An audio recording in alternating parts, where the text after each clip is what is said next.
Hi friends, welcome to Rupa IAS academy. Friends, మన ఈ వీడియోలో స్టాఫ్ సెలక్షన్ కావచ్చు, గ్రూప్స్ కావచ్చు, ఇంపార్టెంట్ కరెంట్ అఫైర్స్ నేర్చుకుందాం. చూద్దాం ఒకసారి. ముఖ్యంగా స్టాఫ్ సెలక్షన్ ఓరియంటేషన్లో నేషనల్ ఇంటర్నేషనల్ కూడా దీంట్లో కవర్ చేస్తాను. ఓకేనా? సో 96th ఆస్కార్ అవార్డ్స్, 96వ ఆస్కార్ అవార్డ్స్ ఇవి. దీంట్లో చూద్దాం ఒకసారి. Best picture Oppenheimer. Best picture Oppenheimer. Best picture award goes to Oppenheimer. దీనికి 7 ఆస్కార్ అవార్డ్స్ వచ్చాయి. టోటల్ 7 వచ్చినాయి. తర్వాత best actress Emma Stone, poor థింగ్స్కి వచ్చింది. అలాగే best actor Cillian Murphy, Oppenheimer. 7 awards వచ్చాయన్నమాట. ఈ యొక్క ఒపెన్హైమర్కి 7 అవార్డ్స్ వచ్చాయి. ఓకే. అదేవిధంగా మనం చూస్తే best director Christopher Nolan, Oppenheimer. అదేవిధంగా యుఎన్డిపి జెండర్ ఇన్ఈక్వాలిటీ ఇండెక్స్ వచ్చింది 2023-24 రిపోర్ట్. కానీ 22 బేస్ తీసుకున్నారు వాళ్ళు. బేస్ 22. 193 కంట్రీస్లో ఇండియా ర్యాంక్ 108 అనమాట. సో అలాగే ఇది 3 డైమెన్షన్లో తీసుకుంటారు. 3 dimensions. Reproductive health, empowerment, labour market participation. ఈ 3 కూడా ఈ యుఎన్డిపి జెండర్ ఇన్ఈక్వాలిటీ ఇండెక్స్లో తీసుకుంటారు. ఓకే. India rank 108. మరి top ranks Denmark, Norway, Switzerland, Sweden. 2022లో ఇండియా 0.437 స్కోర్ సాధించింది. అంతకుముందు 0.490, కాస్త మెరుగుపడింది అనమాట. ఓకే. సో అదేవిధంగా మనం చూస్తే హ్యూమన్ డెవలప్మెంట్ ఇండెక్స్ రిపోర్ట్ కూడా వచ్చింది. ఇండియా ర్యాంకు 193 కంట్రీస్లో 134 ర్యాంకు. So 0.644 value 2022 based. ఇది కూడా హ్యూమన్ డెవలప్మెంట్ ఇండెక్స్లో 134, 108, 134. సో ఇది కూడా చాలా ఇంపార్టెంట్ మనకి. అలాగే వరల్డ్ హ్యాపీనెస్ రిపోర్ట్ వచ్చింది. సో దీంట్లో ఇండియాకి 126 ర్యాంక్.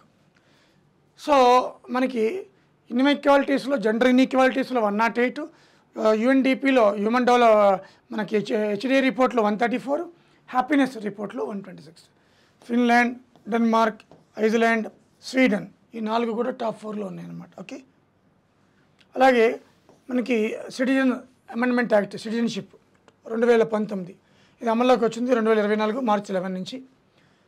ఇది అమల్లో లేని ప్రాంతాలు ఏదంటే అస్సాము, మేఘాలయ, మనకి మిజోరాంలో ట్రైబల్ ఏరియాస్ అనమాట, ఎగ్జామ్టెడ్. పాకిస్తాన్, ఆఫ్ఘనిస్తాన్, బంగ్లాదేశ్ నుంచి వచ్చిన మైగ్రెంట్స్ ఎవరైతే ఉంటారో 2014 డిసెంబర్ 31 ముందు, అదర్ దాన్ ది ముస్లిమ్స్ మిగతా 6 ఉన్నాయి. ఈవెన్ దీని మీద ఒక వీడియో కూడా చేశాను నేను సపరేట్గా.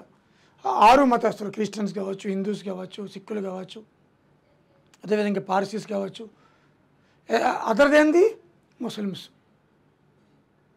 సో వీళ్ళు ఇండియా వస్తే వాళ్ళకి పౌరసత్వం ఆటోమేటిక్గా వచ్చేస్తుంది అనమాట. దానికి సంబంధించిన బిల్ ఇది. So but exempted important Assam, Meghalaya, మిజోరంలో ట్రైబల్ ఏరియాస్ అనమాట. అలాగే జమిలీ ఎలక్షన్ మీద కోవింద్ కమిటీ రిపోర్ట్ ఇచ్చింది 2024 మార్చి 14. ఆ రిపోర్టు మనం చూస్తే దాంట్లో కొన్ని ఆర్టికల్స్ వచ్చాయి. ఆర్టికల్ 82, 82A ఈ రెండు కూడా డీలిమిటేషన్ ఆఫ్ సీట్స్ అనమాట. లోక్సభ కానీ, రాజ్యసభ కానీ, అసెంబ్లీ కానీ వాటికి సంబంధించింది. 172 article term of the legislative council and state legislative assembly. ఇది కూడా 324A ఎలక్షన్స్ కంట్రోల్లో ఉంటుందన్నమాట. ఈ పంచాయతీ, మున్సిపాలిటీ ఎలక్షన్స్ అన్ని కూడా ఎలక్షన్ కంట్రోల్లో ఉంటాయి.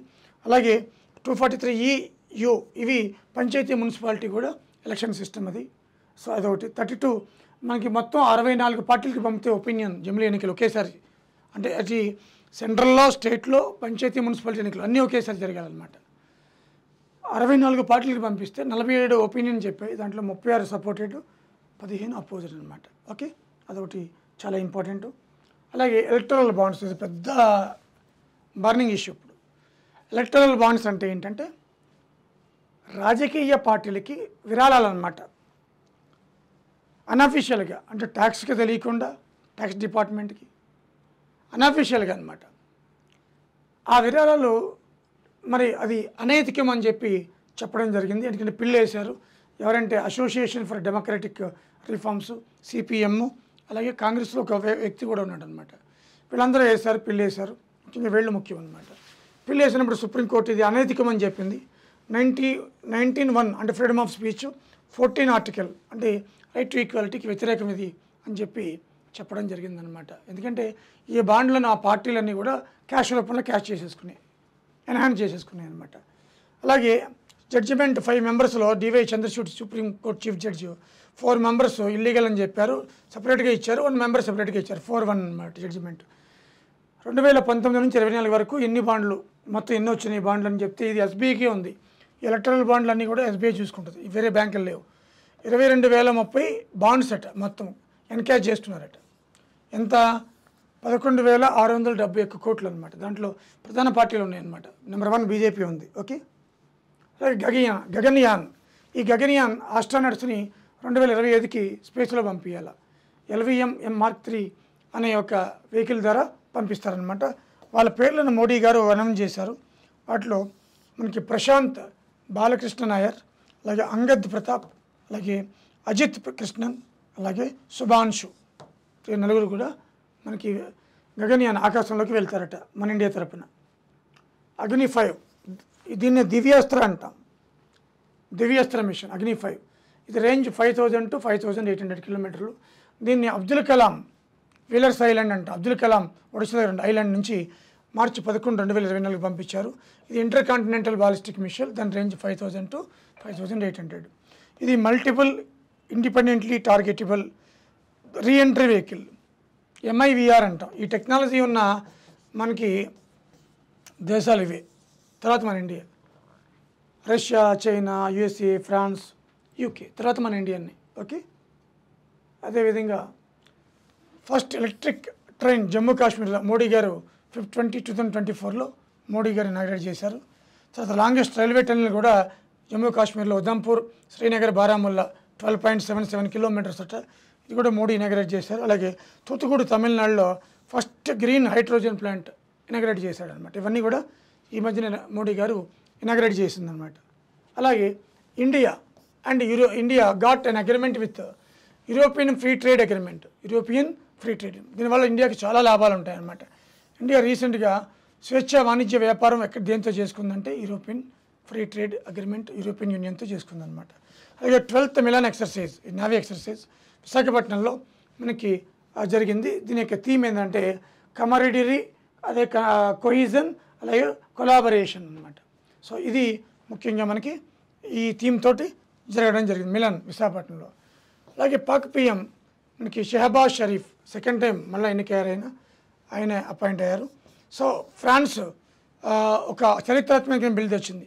అబార్షన్ అనేది రాజ్యాంగబద్ధం చేసిన ఫస్ట్ కంట్రీ ఇన్ ద వరల్డ్లో ఫ్రాన్స్ అనమాట. ఓకే.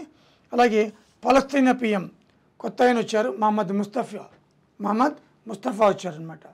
అలాగే రావి river water stop to Pakistan, చాలా ఇంపార్టెంట్ అయ్యి అది.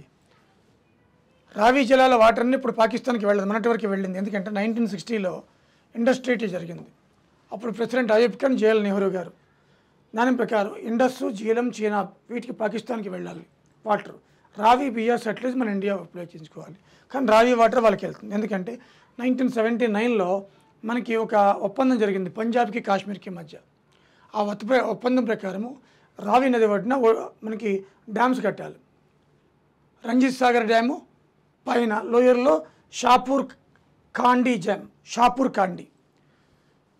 కాండి ఇది లోయర్ రావి, అలాగే రంజిత్ సాగర్ అప్పర్ రావి.